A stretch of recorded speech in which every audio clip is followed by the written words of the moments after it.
क्या कोई अपमान इतना बड़ा हो सकता है कि इंसान जन्मों तक उसका बदला लेने की कसम खा ले? मोटिवेशनल मीनाक्षी चैनल में आपका स्वागत है। यहाँ हम लेकर आते हैं ऐसी कहानियाँ जो सिर्फ इतिहास नहीं बल्कि अंदर की शक्ति को जगाने वाली सच्चाई होती हैं। आज की कहानी है एक ऐसी स्त्री की जिसे प्रेम में ठुकराया गया, समाज ने अस्वीकार किया और जिसने अपनी जिंदगी को एक ही लक्ष्य बना लिया, प्रतिशोध।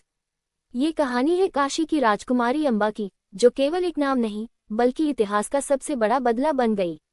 अम्बा काशी के राजा की सबसे बड़ी पुत्री थी। उनकी दो बहनें थीं, अंबिका और अंबालिका। तीनों का स्वयंवर रखा गया, जहां देश विदेश के राजा और राजकुमार आमंत्रित थे। लेकिन अम्बा का दिल पहले ही किसी को चुन चुका था। वो प्रेम करती थी शाल्व राज्य के राजा से और उसी के साथ जीवन बिताने का सपना देख रही थी। स्वयंवर शुरू ही हुआ था कि अचानक वहां पहुंचे भीष्म। उन्होंने बिना किसी की अनुमति के तीनों राजकुमारियों का हरण कर लिया ताकि उनका विवाह हस्तिनापुर के राजा विचित्रवीर्य से करा सके। अम्बा के सपने उसी पल टूट गए, लेकिन जब उन्होंने अपने प्रेम के बारे में बताया तो भीष्म ने उन्हें सम्मान के साथ शाल्व के पास भेज दिया। लेकिन किस्मत ने यहाँ भी अम्बा का साथ नहीं दिया। जब वो शाल्व के पास पहुंची तो उसने उन्हें स्वीकार करने से मना कर दिया। उसने कहा, तुम्हें कोई और जीत कर लाया है, अब मैं तुम्हें अपनी पत्नी नहीं बना सकता।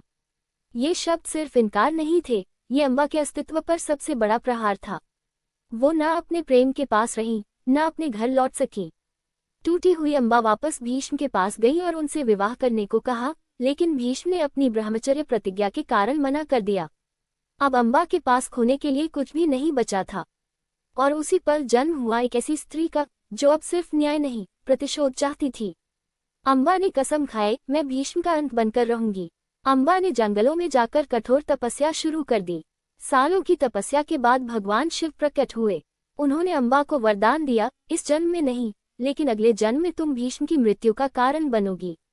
ये वरदान ही अब अम्बा की एकमात्र उम्मीद था। इस वरदान को पाने के बाद अम्बा ने अग्नि में कूदकर अपने जीवन का अंत कर लिया।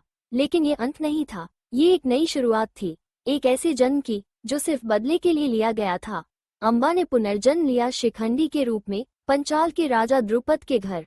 शिखंडी जन्म से स्त्री थे, लेकिन बाद में एक यक्ष की मदद से पुरुष बने। उनकी आत्मा में अब भी वही आग थी, वही प्रतिशोध जो पिछले जन्म में अधूरा रह गया था। महाभारत के युद्ध में अर्जुन ने शिखंडी को अपने रथ के आगे खड़ा किया। भीष्म ने शिखंडी पर अस्त्र उठाने से मना कर दिया क्योंकि वो उन्हें स्त्री मानते थे, और यही वो पल था जिसका इंतजार अम्बा जन्मों से कर रही थी। अर्जुन ने बाणों की वर्षा की और भीष्म अंततः धराशायी हो गए। उंगली से दाहिनी ओर इशारा, अम्बा का प्रतिशोध पूरा हो चुका। अम्बा की कहानी सिर्फ बदले की कहानी नहीं है, ये उस दर्द की कहानी है जो इंसान को अंदर से बदल देता है। ये हमें सिखाती है कि अपमान कभी भूलता नहीं, वो या तो इंसान को तोड़ देता है या उसे इतना मजबूत बना देता है कि वो इतिहास बदल दे। अगर आप ऐसी और शक्तिशाली वीरांगनाओं की कहानियां सुनना चाहते हैं तो मोटिवेशनल मीनाक्षी चैनल को अभी सब्सक्राइब करें, इस वीडियो को लाइक करें और ज्यादा से ज्यादा शेयर करें, क्योंकि हर वीरांगना की कहानी एक नई प्रेरणा है।